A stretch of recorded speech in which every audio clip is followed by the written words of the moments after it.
औज़ुबिल्लाहिमिनश्शैतानिर्रजीम बिस्मिल्लाहिर्रहमानिर्रहीम। आज हमने पढ़ना है बेटा हमारा LHV पार्ट सेकंड के जो लेक्चर है हमारे, ये पेज नंबर 149 से राबिया खालिद साहिबा की बुक है।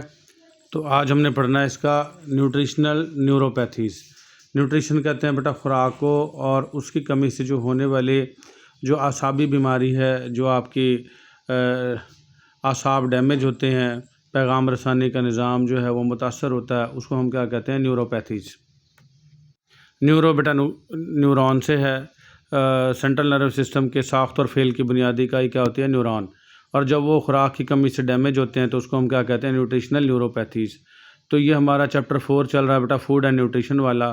तो जिन बच्चों ने पिछले लेक्चर नहीं सुने वो मेरे YouTube channel easy pharmacy LHV and CMW उस पर जाके देख सकता है। वहाँ प्ले लिस्टें मैंने बना दी हुई हैं और तमाम लेक्चर वहाँ पे तरतीब के साथ मौजूद हैं बेटा। लेक्चर गौर से सुना करें। आजकल दरमियान से बनते हैं, MCQs और शॉर्ट क्वेश्चन ज़्यादा आते हैं। जब MCQs और शॉर्ट क्वेश्चन आते हैं तो एग्ज़ामिनर के पास बहुत ज़्यादा मार्जिन होता है, वो पूरी बुक के अंदर से कहीं से भी उठा के MCQs या शॉर्ट क्वेश्चन दे सकता है। तो जो बच्चा मेरे लेक्चर अच्छे से सुनेगा इंशाल्लाह उसकी तमाम चीज़ें अच्छे से हल हो जाएंगी। तो पढ़ते हैं, nervous system is liable to damage. Nervous system जो है वो डैमेज हो सकता है। नर्वस सिस्टम जो होता है बेटा स्पाइनल कॉर्ड और ब्रेन पर मुश्तमिल होता है। Through lack of essential nutrients, अगर जो ज़रूरी खुराक के अज्जा हैं उनकी कमी हो जाए। लैक का मतलब कमी होता है, एसेंशियल ज़रूरी न्यूट्रिएंट्स खुराक के अज्जा इन द डाइट, खुराक के अंदर। The energy for its functioning, यानी जो आपके नर्वस सिस्टम है उसके काम करने के लिए जो ताकत है, इस ड्राइव्ड वो आती है फ्राम कार्बोहाइड्रेट्स। कार्बोहाइड्रेट से, कार्बोहाइड्रेट्स क्या होता है बेटा, जो आप मीठा खाते हैं, चीनी, शहद, ग्लूकोज वगैरह, फल खाते हैं, उनमें सब में कार्बोहाइड्रेट्स होती है। तो नर्वस सिस्टम के जो काम के लिए एनर्जी होती है वो कार्बोहाइड्रेट से आती है। And the energy exchange are controlled by enzyme system, और इस एनर्जी को जो तबादला है उसको कंट्रोल करता है enzyme system. In which vitamin play a essential role, और इसके जो एनर्जी की जो एक्सचेंज का किरदार है उसके अंदर जो विटामिन है वो बहुत अहम किरदार अदा करते हैं। हमने पिछले लेक्चर में विटामिन तफसील से पढ़े थे बेटा, vitamin A, B, C, D, E के, और इनके तमाम फंक्शन और इनसे होने वाली, इनकी कमी से होने वाली तमाम बीमारियां हम पिछले लेक्चर में पढ़ाए हैं। इन सम डेफिशिएंसीज डिजीज़, जो कुछ कमी से होने वाली बीमारियां हैं, एग्जांपल के तौर पर बेरी है, lesions of the peripheral nerves, और जो लेशंस हैं पेरिफेरल नर्व्स के, पेरिफेरल नर्व्स जो होती हैं बेटा पूरी बॉडी के अंदर जो पैगाम रसानी का काम करती हैं वो पेरिफेरल नर्व्स कहती हैं। और प्रोमिनेंट फीचर्स, ये प्रोमिनेंट फीचर्स थे। इन प्लेग्रा में मेंटल डिस्टर्बेंसेस, दिमागी डिस्टर्ब हो जाता बंदा। इंडिकेट बायोकेमिकल एबनॉर्मेलिटीज़, इसमें हम बायोकेमिकल एबनॉर्मेलिटीज़ का इशारा देती हैं हमें प्लेग्रा। ये तमाम बीमारियां पिछले लेक्चर में हमने पढ़ी हैं, 5 बीमारियां बेटा, बेरी प्लेग्रा तफसील से पढ़ के आए, यहाँ हम सिर्फ इनका जिक्र करेंगे, ठीक है। In the central nervous system, central nervous system है, सेंट्रल नर्वस सिस्टम ब्रेन और स्पाइनल कॉर्ड पर मुश्तमिल होता है और उसमें एबनॉर्मेलिटीज़ की वजह बनती हैं। 3 काइंड्स ऑफ इफ़ेक्ट्स में बी डिस्टिंग्विश्ड फ्रॉम, 3 किस्म के जो बेटा असरात हैं वो शनाख्त होते हैं। फंक्शनल इम्पेयरमेंट, यानी ठीक से काम नहीं कर पाता इंसान। In which there are no practicable changes in nerve structure, लेकिन इसमें जो है वो जो आपका नर्व सिस्टम है उसमें कोई ख़ास तब्दीली नहीं आती, ठीक है। Denudation of the myelin sheath, myelin sheath जो है वो ख़राब हो जाती है बेटा ऑफ द नर्व की। पहले तो बेटा ये देख लें बेटा, ये है आपका न्यूरॉन, जानदारों के सेंट्रल नर्व सिस्टम के साख्त और फेल की जो बुनियादी इकाई है वो न्यूरॉन है। तो पहले तो आपको ये पता होना चाहिए कि ये देखें बेटा, ये इसकी सेल बॉडी है पूरी की पूरी, ये येलो डेंड्राइट है इसके, ये सेल बॉडी को सोमा भी बोलते हैं, ठीक है। ये इसका एक्सॉन है जो येलो कलर का जा रहा है, और ये इस पे जो आसमानी कलर की जो चढ़ी हुई है ये माइलन शीथ है इसकी, ये लिखा हुआ भी है माइलन शीथ, ठीक है। तो इसकी बात हो रही है। तो ये तमाम जब बातें होंगी, अगर आप इसको इसका पता होगा तो आपको समझ में आएगी, वरना तो ऊपर से गुजर जाएगी। ये 9th से पढ़ते आ रहे हैं, FSC में भी पढ़ा है। तो ये न्यूरॉन है बेटा, पैगाम रसानी का काम करती है, और करोड़ों की तादाद में न्यूरॉन एक दूसरे से जुड़े हुए हैं। हमें इवन के जो है कोई सुई भी चुभती है, कोई ठंडे गर्म का एहसास होता है, कोई हमें छूता है, या हमें कोई चोट लगती है, दर्द का एहसास, तो ये पैगाम रसानी का काम करती है। ये डेंड्राइट है, ये पैगाम को लेते हैं और ये एक्सॉन से होते हुए एक्सॉन टर्मिनल से अगले न्यूरॉन को दे दिए जाते हैं और ये बहुत तेज़ी से अमल होता है। तो ये खुराक की कमी से ये डैमेज होना शुरू हो जाते हैं, तो इनको न्यूरोपैथीज़ कहते हैं। तो ये माइलिन शीट जो मैंने अभी दिखाई, इसकी डीन्यूडेशन हो जाती है एंड मोर कंप्लीट डीमाइलिनेशन, ये माइलिन सही है बेटा, डीमाइलिनेशन हो जाती है associated with destruction of the nerve cell and fibre, और इससे क्या हो जाता है, नर्व सेल और फाइबर जो है वो तबाह हो जाते हैं। The first of these respond to therapy, तो अगर ये रिस्पॉन्ड दें थेरापी से, यानी अगर इलाज कर रहे हैं, अगर ये रिस्पॉन्ड दें, while the other two recovery depends on the extent of the damage, और दूसरे दो की जो है वो रिकवरी जो होती है इस पर डिपेंड करती है कितना डैमेज हुए हैं। बट दैट हैज़ अकर्ड, कि कितना ये डैमेज हुए हैं। अगर ज़्यादा डैमेज होंगे तो फिर रिकवर नहीं होते, कम डैमेज हुए हैं तो इनकी रिपेयर हो जाती है। इफ़ इट इज़ फेयर, अगर ये शिद्दत अख्तियार कर जाए, it is likely to be permanent and irreversible, ये परमानेंट हो जाते हैं और इरिवर्सिबल होते हैं। इरिवर्सिबल कहते हैं जिसका इलाज मुमकिन ना हो। Two condition that are significant are, दो सूरत हाल बनती हैं जो कि बहुत ज़्यादा सिग्निफिकेंट है, अहमियत की हामिल हैं। पहली क्या है, द पेनफुल फीट सिंड्रोम, ये पाँव की तलियों में शदीद दर्द होता है, इसको पेनफुल फीट सिंड्रोम कहते हैं। द बर्निंग फीट, और पाँव में जलन का एहसास होता है, इसको बर्निंग फीट भी कहते हैं। एंड रेट्रो बल्बर न्यूराइटिस, इसको न्यूट्रिशनल एम्ब्लियोपिया भी कहते हैं।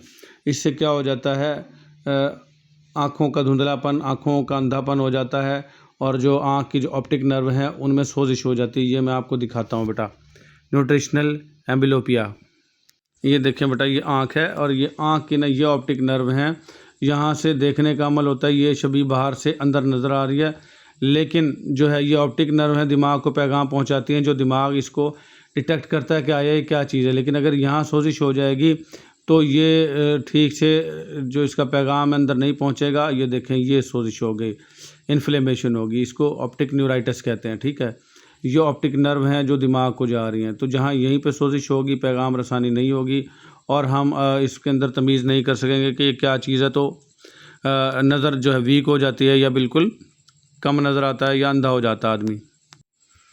तो ये दो बीमारियां हो सकती हैं बेटा खुराक की कमी से। तो बताया ये जा रहा है जितने भी पेशेंट हैं आपके क्लाइंट्स हैं उनकी खुराक का अच्छे से ख्याल रखना है, और जो इलाज खुराक से हो सकता है, बीमारियों से बच सकते हैं, वो ज़्यादातर दवाइयाँ काम नहीं करती।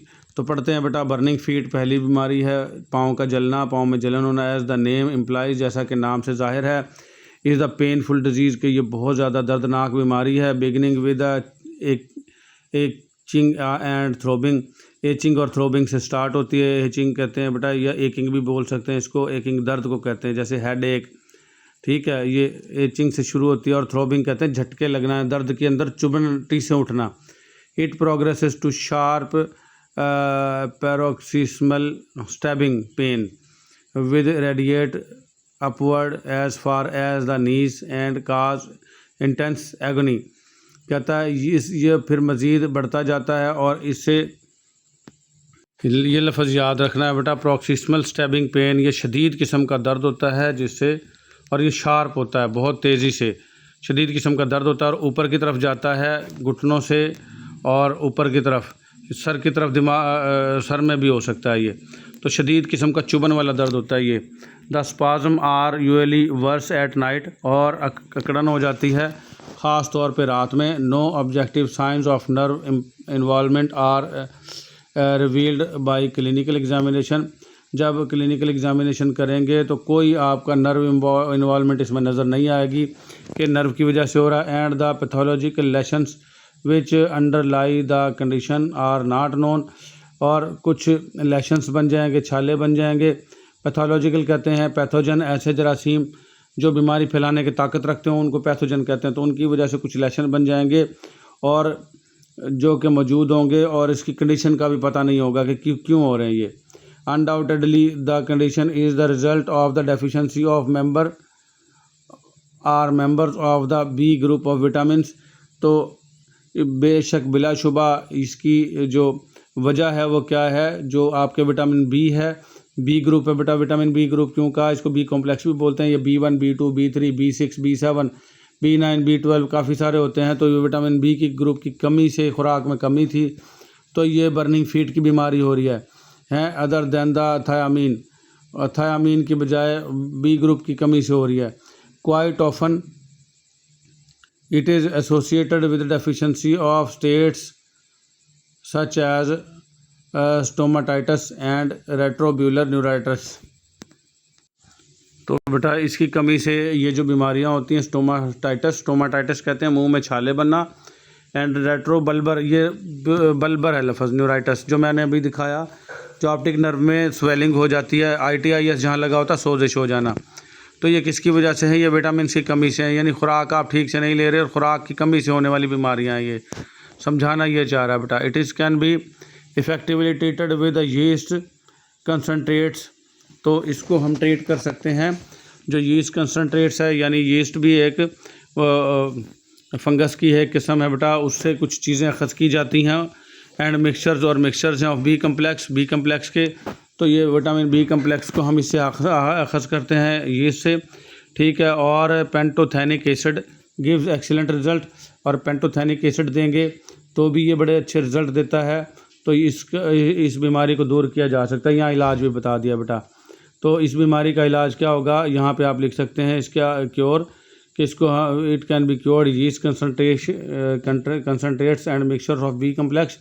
तो यीस्ट से तैयार की गई चीज़ों से और विटामिन बी कम्प्लेक्स से हम इसको ट्रीट कर सकते हैं, और पेंटोथेनिक एसिड भी अच्छे रिज़ल्ट देता है, ठीक है। रेट्रोबल्बर न्यूराइटिस, यही रेट्रोबल्बर न्यूराइटिस मैंने दिखाया, जो ऑप्टिक नर्व की आँख के पीछे जो सोजिश होती है, इसको न्यूट्रिशनल एम्ब्लियोपिया भी कहते हैं, यानी खुराक की कमी से होने वाला अंधापन। Shows itself by a progressive failure of sight, और यह आहिस्ता आहिस्ता बेटा बढ़ता जाता है, और साइट का जो बसारत है, देखने का अमल है, वो फेल हो जाता है ड्यू टू पैथोलॉजिकल चेंजेस, क्योंकि पैथोलॉजिकल तब्दीलियाँ आ गई हैं इन द नर्व सिस्टम में कंसर्न्ड विद द विजन, और इसका ताल्लुक देखने से है, विच x tends from the retina, sorry बेटा थोड़ा स्टॉप करना पड़ा था, विच एक्सटेंड्स फ्राम रेटिना, जो कि स्टार्ट होता है रेटिना से through the optic nerve track से to the cortex of the brain, और ब्रेन के कॉर्टेक्स तक जाता है, यानी रेटिना से शुरू होकर ऑप्टिक नर्व और फिर दिमाग तक पहुंच जाती है सोजिश। ट्रीटमेंट विद यीस्ट प्रिपरेशंस, इसके भी इलाज बेटा यीस्ट से बनाई गई जो प्रिपरेशंस हैं, अद्वियात हैं, उनसे होता है, एंड विटामिन बी कंसनट्रेट्स, और विटामिन बी कंसनट्रेट से होता है combined with an all round improvement in the diet, और इसके साथ साथ डाइट जो है वो ऑल राउंड देनी पड़ेगी और ख़ुराक बेहतर बनानी पड़ेगी, यानी जिसमें तमाम चीज़ें हों, जिसमें मछली भी हो, गोश्त भी हो, दूध भी हो, अंडे भी हों, अच्छी ग़िज़ाएँ जिनमें सारे विटामिन वगैरह मौजूद हों। Restore the vision in the mild cases, अगर मामूली ये बीमारी थी इसकी रेट्रोबल्बर न्यूराइटिस की, तो इसमें जो है वो विजन जो है दोबारा आ जाती है। रिस्टोर का मतलब बसारत ठीक हो जाना, नज़र का ठीक हो जाना। माइल्ड मामूली केसेस थे तो नज़र दोबारा ठीक हो जाती है इन सीवियर केसेस, लेकिन अगर शदीद केसेस थे द कंडीशन में भी इरिवर्सिबल, कंडीशन जो है वो ख़राब हो सकती है डिस्पाइट ट्रीटमेंट, इलाज के बावजूद, एंड परमानेंट ऑप्टिक थेरापी में रिज़ल्ट, और एट्रोफी, और मुकम्मल तौर पे जो एट्रोफी है, ऑप्टिक एट्रोफी, यानी जो देखने ऑप्टिक नर्व हैं वो मुकम्मल तौर पे ख़राब हो सकती हैं अगर शदीद केसेस हैं, तो फिर आँखें जो हैं वो पक्की डैमेज हो जाएंगी, ठीक से नज़र नहीं आएगा। तो डाइटरी फाइबर क्या होते हैं बेटा, वो भी देखते हैं हम इसी उसमें लेक्चर में। डाइटरी फाइबर होते हैं ऐसे खुराक के अज्जा जो फाइबर हों जो कॉन्स्टिपेशन कब्ज़ ना होने दें। Dietary fibres are the indigestible portion of the plant, पौधों का वो पोर्शन है जो हज़म नहीं होता फूड्स, ऐसे फूड्स का, that moves food through the digestive system, जो कि फूड को डाइजेस्टिव सिस्टम से मूव करवाता है, यानी कि ये हज़म तो नहीं होता लेकिन इसका काम ये है कि जो पखाना है जो आंतों में ही रुक के और कब्ज़ का बायस बनता है उसको मूव करवाता है, ये इसका भी फ़ायदा है बेटा, ठीक है। एब्जॉर्बिंग वाटर, और इससे पानी जो है वो जज़ब होता है। Dietary fibre consist of the non starch polysaccharide. Dietary fibre मुश्तमिल होते हैं नॉन स्टार्ची पॉलीसेकेराइड से। ये भी एक बेटा कार्बोहाइड्रेट की किस्म है। पॉलीसेकेराइड कार्बोहाइड्रेट की तीन इकसाम होती हैं, मोनोसेकेराइड, ओलिगोसेकेराइड और पॉलीसेकेराइड। तो पॉलीसेकेराइड जो है वो सबसे ज़्यादा शुगर मालिक्यूल रखने वाली जो कार्बोहाइड्रेट है, ठीक है। तो ये पॉलीसेकेराइड है की and many other plants component such as cellulose. और जो दूसरे प्लांट्स हैं जैसा कि सेलुलोज हो गया, डेक्सट्रिन हो गया, इनोलिन, लिग्निन हो गया, वैक्सेस हो गए, काइटन हो गया, पैक्टिन्स हो गया, बीटा ग्लूकेन्स एंड ओलिगोसेकेराइड्स हो गया। तो ये क्या है, डाइटरी फाइबर, ये तमाम इन चीज़ों पर मुश्तमिल होती है। Sources of dietary fibre are usually divided according to the whether they are water soluble और नॉट। तो जो डाइटरी फाइबर हैं उनके जो ज़राए हैं उनको हम तकसीम करते हैं दो हिस्सों में कि ये वाटर सॉल्युबल हैं या वाटर सॉल्युबल नहीं हैं। ये डाइटरी फाइबर बेटा इसलिए बताए जा रहे हैं, कुछ लोग ख़ास तौर पर फीमेल जो प्रेग्नेंट होती हैं उनको कब्ज़ की शिकायत रहती है, या तो उनको वमिट होगी, उल्टी आने की कैफियत रहना, उल्टियाँ रहना, या उनको कब्ज़ हो जाना। तो उनको जो ये डाइटरी फाइबर है यानी फ़ाइबर वाली ग़िज़ाएँ उनको ये रिकमेंड की जाती हैं कि आप ये लें ताकि आपकी कब्ज़ जो है वो दूर हो सके, ठीक है। Both type of fibres are present in all plant foods. दोनों किस्म के जो फाइबर हैं वो तमाम पौधों वाले खुराक में होते हैं। विच वेरिंग डिग्रीज ऑफ ईच, और जो मुख्तलिफ डिग्रीज़ की होती है, यानी कुछ खानों में ज़्यादा फाइबर, कुछ में कम होती है। टू द प्लांट्स कैरेक्टरिस्टिक्स, पौधे की खसूसियात के मुताबिक किसी में कम फाइबर होते हैं, किसी में ज़्यादा। Insoluble fibre possesses passive water attracting properties. जो इनसॉल्युबल फाइबर हैं जैसे गुजरते हैं इनमें पैसिव अट्रैक्टिव प्रॉपर्टीज़ होती हैं वाटर की, कि पानी को अपनी तरफ खींच लेती हैं और कोई एनर्जी भी खारिज नहीं होती। जहाँ लफ्ज़ पैसिव का आ जाएगा वहाँ एनर्जी खारिज नहीं होगी। कुदरती अमल होगा, जैसे बड़ी नहर हो उसके अंदर से छोटा सा सुराख कर दें और आगे छोटी सी खाल बना दें तो ख़ुद ब खुद पानी उसमें से आना शुरू हो जाएगा। हायर कंसनट्रेशन से लो की तरफ जाना वो पैसिव होता है। तो इसी तरीके से ये जो इनसॉल्युबल फाइबर हैं ये वाटर को अपनी तरफ खींचते हैं और ये पैसिव अमल है। That helps to increase bulk, जिससे ये फूल जाते हैं और इसमें इजाफा हो जाता है। जैसा कि आपने देखा होगा वो इसबगोल का छिलका है, उसको अंदर आप पानी में भिगोएं तो उसके फूल जाता है और वो बढ़ जाता है, उसको कहते हैं इंक्रीज़ बल्क हो जाना। और ऑफन स्टूल, सॉफ्टन स्टूल, ये पखाने को नरम करते हैं। एंड शॉर्टन ट्रांजिट टाइम, और इसके रुकने का जो टाइम है उसको कम करते हैं। थ्रू द इंटेस्टाइनल ट्रैक्ट से, यानी खाना ज़्यादा देर तक कांतों में नहीं रुकेगा और मूव करता रहेगा और कब्ज़ भी नहीं होगी। Soluble fibre undergoes metabolic processing. जो अब सॉल्युबल की बात हो रही है, ऊपर इनसॉल्युबल की बात हुई है, ये सॉल्युबल की बात हो रही है। जो सॉल्युबल फाइबर हैं वो मेटाबॉलिक प्रोसेसिंग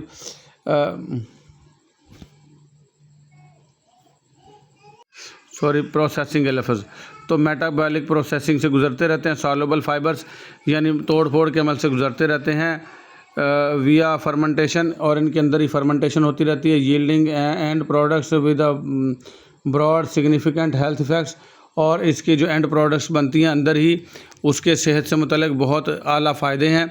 फॉर एग्ज़ाम्पल, मिसाल के तौर पर plums, prunes have a thick skin. आलू बुखारे को बोलते हैं बेटा, प्रून्स भी आलू बुखारा होता है, प्लम्स या प्रून्स एक ही लफ्ज़ है। किशमिश या आलू बुखारा, उसकी स्किन जो है वो थिक होती है, कवरिंग अ जूसी पल्प, और जो अंदर आपने देखा होगा आलू बुखारे के अंदर जो जूसी गुद्दा होता है उसको पल्प बोलते हैं, तो उसको कवर किए हुए होती है। The plum skin is an example of an insoluble fibre sources.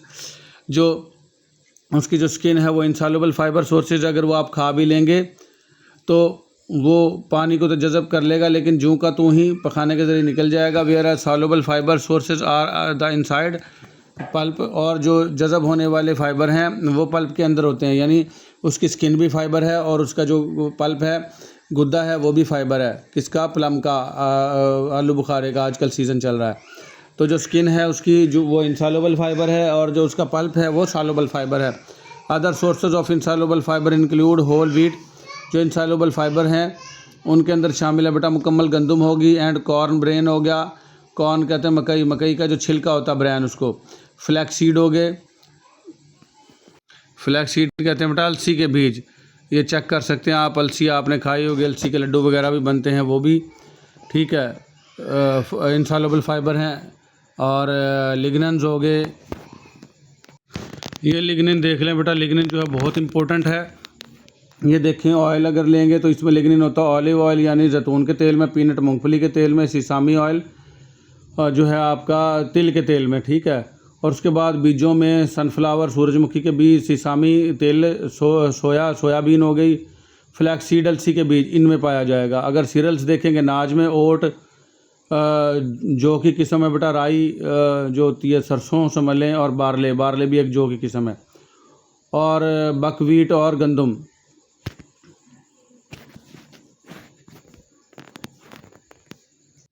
ये देखें बेटा, ये बकवीट है, ये पता नहीं किस किस्म की है वीट, गंदम, ये बकवीट है, इसमें भी बहुत ज़्यादा लिग्निन होता है, ठीक है। तो फिर उसके बाद वेजिटेबल सब्जियों में ब्रोकली आ गया, गोभी जिसको कैरेट हो गया, गाजर होगी, कॉलीफ्लावर फूल वाली गोभी हो गया, और ककम्बर जिसको हम वो खीरा बोलते हैं। फ्रूट्स में कौन सा है, ब्लैकबेरी में, ग्रेप अंगूर में, पियर नाशपाती में, और ग्रेप फ्रूट में।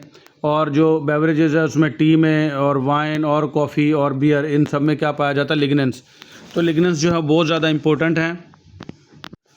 और वेजिटेबल्स में पाया जाता है सच है सेलरी, जैसा कि सेलरी होगी, सेलरी अजवाइन खुरासानी को बोलते हैं बेटा।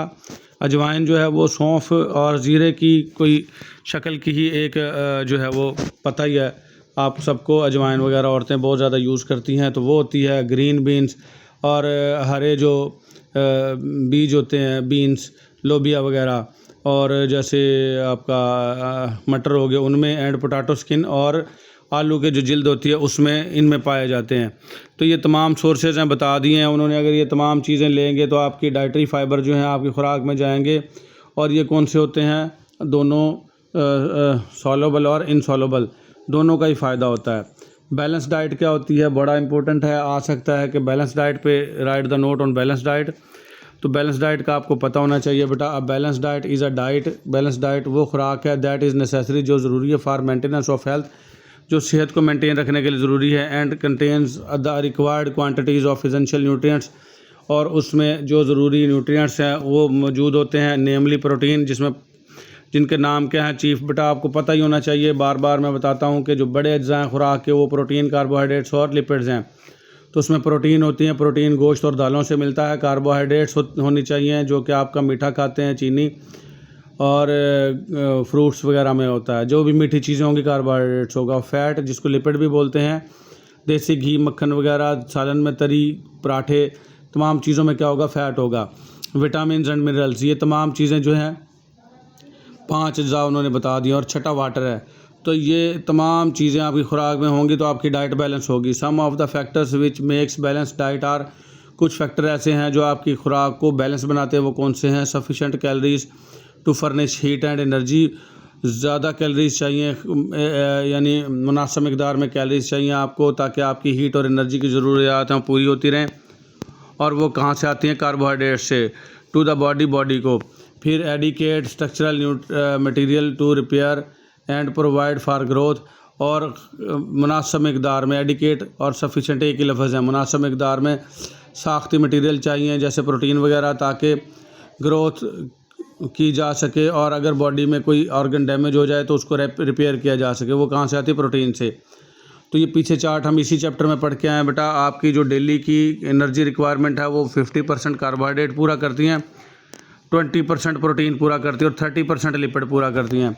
Food containing adequate amount of protective food vitamins, food में ख़ास मकदार में प्रोटेक्टिव फूड भी होना चाहिए, हिफाजत वाला, वो विटामिन है बेटा। Minerals like iron, calcium, phosphorus and आयोडीन्स, minerals जो हैं आयरन खून बनाने के लिए ज़रूरी है, कैल्शियम हड्डियों के लिए ज़रूरी है, फास्फोरस भी हड्डियों के और दांतों के लिए ज़रूरी है, और आयोडीन जो है वो गले में जो थायराइड ग्लैंड है उसकी प्रॉपर फंक्शनिंग के लिए ज़रूरी है। अगर इसकी कमी हो जाए तो वो फूल जाता है, जिसे गॉइटर बोलते हैं। ये तमाम चीज़ें हम इसी चैप्टर के शुरू में पढ़ा है। जिस बच्चे ने वो लेक्चर लिए हैं वो सब चीज़ें समझ में आ जाएंगी उसको। और रफ़ेज ज़रूरी है बेटा, रफ़ेज, ये रफ़ेज है लफ्ज़, इसको रफ़ेज पढ़ें। ये वही चीज़ें हैं जो अभी हम पढ़ के आए, डाइटरी फाइबर्स, यानी ऐसा खाना जो हज़म तो ठीक से नहीं होगा लेकिन वो आपकी आंतों के अंदर कब्ज़ नहीं होने देगा, यानी आपको कब्ज़ नहीं होने देगा और आंतों में खाना रुकने नहीं देगा। आंतों में मोटेलिटी करवाएगा, इंटेस्टाइनल मोटेलिटी उसको बोलते हैं। और वाटर चाहिए। तो ये तमाम चीज़ें जब मौजूद होंगी तो आपकी डाइट क्या कहलाएगी? बैलेंस डाइट कहलाएगी। अब balance diet is needed by all to the healthy and happy. हर किसी को बैलेंस डाइट की ज़रूरत होती है, उसको सेहतमंद रहने के लिए और खुश रहने के लिए। डेली न्यूट्रिशनल नीड्स और family members vary according to, जो डेली खुराक की ज़रूरियात हैं हर फैमिली मेम्बर की, वो डिपेंड करती हैं कि उसकी एज उम्र कितनी है और स्टेट्स ऑफ वेल बीइंग, और उसके पास रुपया पैसा कैसा है, उसकी हैसियत कैसी है और एक्टिविटी लेवल, और वो काम कैसा करता है। यानी अगर खेतों में या कोई मज़दूरी वगैरह ऐसा सख्त काम करता है उसको खुराक ज़्यादा चाहिएगी, जो कम काम करता है उसको कम खुराक चाहिएगी। तो कम ये तमाम बैलेंस डाइट की ज़रूरत होती है। तो ये इन चीज़ों पे डिपेंड करता है। You as a health visitor, ये LHV की बात हो रही है बेटा, आप हेल्थ विजिटर हैं। नीड टू डेवलप नॉलेज, आपको ये नॉलेज होना ज़रूरी है। स्किल्स और महारतें ज़रूरी हैं इन डिटरमाइनिंग इंडिविजुअल्स फूड, कि आप जो लोग खाना खा रहे हैं उसको डिटरमाइन कर सकें। एंड न्यूट्रिशनल नीड्स, और उनकी खुराक की ज़रूरियात क्या हैं। एंड हेल्पिंग फैमिलीज़, और फैमिलीज़ को हेल्प करना आपने टू मीट दिस नीड, कि वो इस ज़रूरियात को पूरा करें। अगर किसी को इस तरह के मसाइल आ रहे हों और उनकी खुराक अच्छी नहीं है, गरीब लोग हैं, तो आपने उनको मशवरा देना है कि अपनी खुराक अच्छी करें, खुराक से तमाम चीज़ें आएंगी। Guidelines for determining requirements, guideline देनी है आपने कि आपकी जो ज़रूरियात हैं उसको निशानदेही करें। फॉर वेरियस न्यूट्रिएंट्स, मुख्तलिफ न्यूट्रिएंट्स की, यानी lipids, protein, carbohydrates, minerals, vitamins, किस चीज़ की कमी है been developed by FAO, WHO and are given in the table 4.1 and 4.2।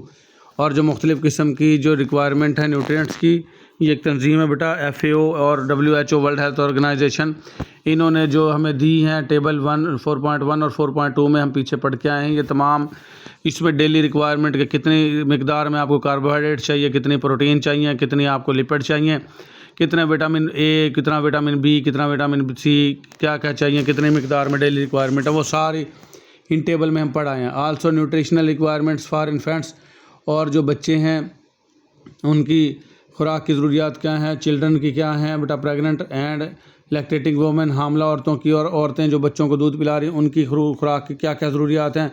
Also given in the respective chapters, और वो भी दी गई हैं रिस्पेक्टिव चैप्टर्स में और इन्हीं चार्ट्स में दी गई हैं। ठीक है। Using the basic food group, आपने बेसिक फूड ग्रुप का इस्तेमाल करना है। And Pakistani eating habits, sample of recommended diet, और पाकिस्तानी जो ईटिंग हैबिट्स हैं वो देखनी है और रिकमेंड करना है वो खुराक to meet the daily adult requirement, जिससे नौजवानों की डेली ज़रूरियात पूरी हो जाएं। इज़ प्रेजेंटेड इन टेबल 4.1 और 4.2, ये भी दी गई है टेबल 4.1 और 4.2 में।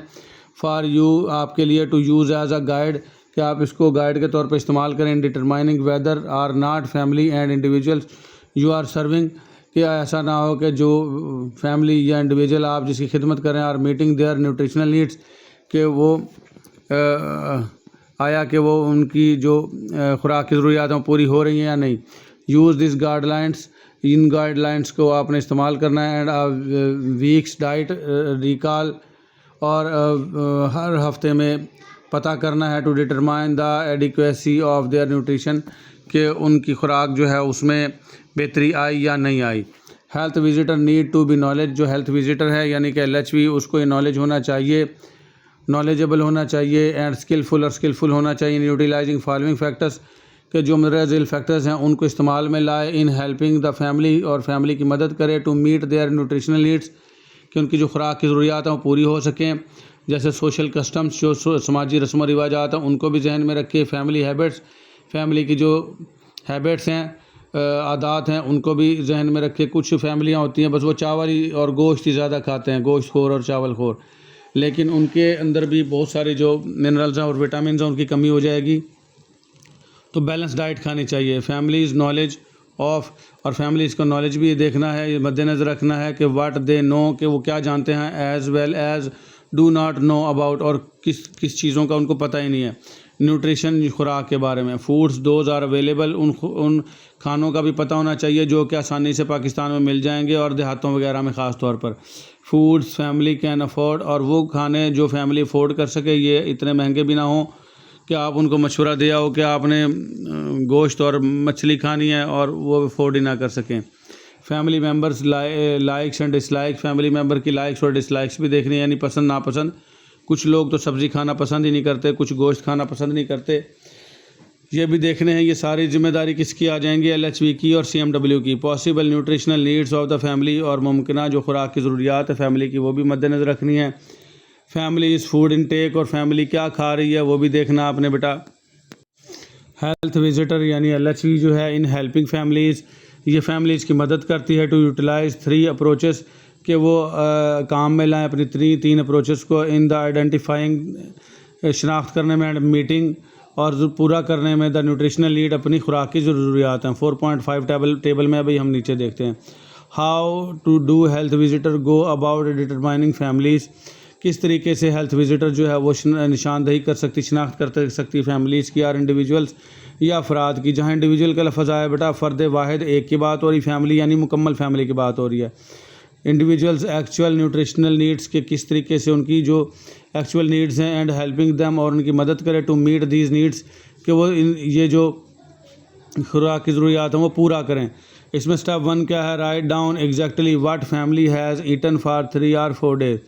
आपने ये अच्छे से लिखना है पूछ के 3 से 4 दिन हो गए हैं उन्होंने क्या क्या खाया है। तो स्टेप 2 में क्या? Classify each food from step 1 into 3 basic food groups. आपने क्लासीफाई करना है जो स्टेप 1 के अंदर जो उन्होंने 3-4 दिन खाना खाया उनमें से 3 बेसिक फूड ग्रुप्स में देखना है कि यानी 3 बेसिक फूड ग्रुप्स कौन से हैं। लिपिड्स, प्रोटीन्स और कार्बोहाइड्रेट्स उन्होंने ली हैं या नहीं, इसमें से देखना है। Compare recommended intake with families actual intake, और फिर इसका आपने मुवाजना करना है कि फैमिली को इनकी एक्चुअल इंटेक कितनी लेनी चाहिए थी, कितनी ली है और कितनी नहीं ली। फिर क्या? Actual need will be possible, क्या जो हकीकी जो ज़रूरत है इनकी वो मुमकिन हो सकती है। To estimate by comparing step 2 and step 3, step 2 और स्टेप 3 का मुवाजना करके उसका अंदाज़ा लगाया जाता है कि आया कि किसी ने 4 दिनों में गोश्त खाया है तो उसकी यानी कि प्रोटीन्स चली गई हैं, दालें खाई हैं तो भी दालों में भी प्रोटीन होती है, और उन्होंने देसी घी, मक्खन वगैरह इस टाइप की चीज़ें ले रही हैं तो उनकी लिपिड की ज़रूरियात भी पूरी हैं। उन्होंने कुछ शिकंजी वगैरह, मीठा या कुछ चीज़ें इस तरह की ली हैं तो उनकी कार्बोहाइड्रेट्स भी पूरी हैं। तो इस तरह की कुछ चीज़ें ले रहे हैं तो इनका मुवाजना करके पता चल जाएगा आपको। ये सारा LHV ने करना है बेटा। टेबल 4.5 जो है 3 approaches in the identifying and meeting the nutritional need, 3 जो स्टेप हैं वो शनाख्त करते हैं, हमें बताते हैं, हमें निशानदेही करते हैं और इससे हम खुराक की ज़रूरियात को पूरा कर सकते हैं। वो कौन से हैं ये देखते हैं बस। तो सबसे पहले तो बेटा आपने अप्रोच करनी है। अप्रोच में क्या होगा और LHV का क्या रोल होगा। तो सबसे पहले न्यूट्रिशन एजुकेशन देखनी है कि आया कौन को के मुख्तलिफ जो खानों के बारे में, कार्बोहाइड्रेट्स, लिपिड्स, प्रोटीन्स के बारे में और इनकी एनर्जी के बारे में, कुछ ख़ानदान पढ़े लिखे होते हैं उनको तमाम चीज़ों का पता होता है, आया कि पता है या नहीं है।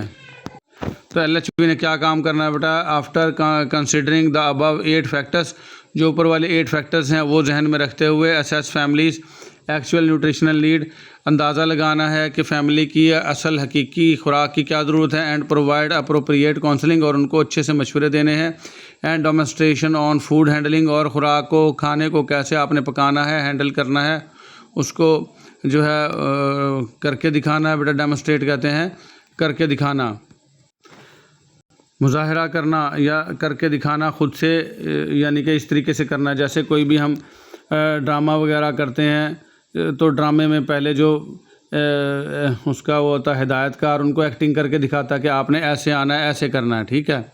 तो इस तरीके से आपने LHV ने भी क्या करना है कि खुराक को कैसे आपने हैंडल करना है, कैसे पकाना है, उसको डेमोन्स्ट्रेट करके दिखाना है। प्रिपेयर कैसे करना है, स्टोरेज और स्टोर कैसे करना है, ये सारी चीज़ों का डेमो देना उनको। सप्लीमेंट्री न्यूट्रिशन और इजाफी जो खुराक हैं उसके बारे में उनको advice. Iron and folic acid, iron खून के बनने में और फोलिक एसिड भी खून के बनने में बहुत अहम किरदार अदा करना है, तो वो उसको एडवाइस करना है बेटा। To pregnant and lactating women, हामला औरतों को और ऐसी औरतें जो दूध पिला रही हों अपने बच्चों को, उनको। And vitamin A to young children, और बच्चों को विटामिन ए देना है जो कि उनकी बसारत के लिए और नशोनुमा के लिए ज़रूरी होता है। फिर पर्सनल हाइजीन, जो ज़ाती सफाई है, क्या है। आफ्टर असेसिंग देयर प्रैक्टिस, उनके जो रहन सहन है उसको देखने के बाद, उसका अंदाज़ा लगाने के बाद, आइडेंटिफाई एरिया ऑफ नीड, और आपने ये शनाख्त करना है कि कहाँ पे की ज़रूरत है एंड इंस्ट्रक्ट दैम, और उनको ये हिदायत करनी है ऑन वॉशिंग ऑफ हैंड, के अपने हाथ साफ़ करने हैं before serving and eating food, खाना परोसने से पहले यानी खाना देने से पहले और खाना खाने से पहले अपने हाथों को धोना, ये भी LHV का काम है। स्टेप 5 आखिरी रह गया, make plans to meet actual needs, plan बनाने हैं कि इनकी ख़ास ज़रूरियात क्या हैं खुराक की, थ्रू न्यूट्रिशनल एजुकेशन, कि उनको कहाँ तालीम देने की, कहाँ समझाने की ज़रूरत है, सप्लीमेंटल न्यूट्रिशनल, और उनको इजाफी खुराक कहाँ से कैसे देनी है, जैसे आयरन और फोलिक एसिड वगैरह, ये सप्लीमेंटल न्यूट्रिशन है। एंड पर्सनल हाइजीन इंस्ट्रक्शन, और उनको ज़ाती सफाई के बारे में बताना है। स्टेप 5 जो है ये इसी चार्ट के मुताबिक है सारा का सारा। ठीक हो गया बेटा। Nutrition in pregnancy and lactation, जो खुराक है हमल के दौरान और लैक्टेशन जो बच्चे को दूध पिला रही है हमला, वो कौन कौन सी देनी है वो हम पढ़ेंगे अगले लेक्चर में। आज के लिए इतना ही बेटा, अल्लाह हाफिज़।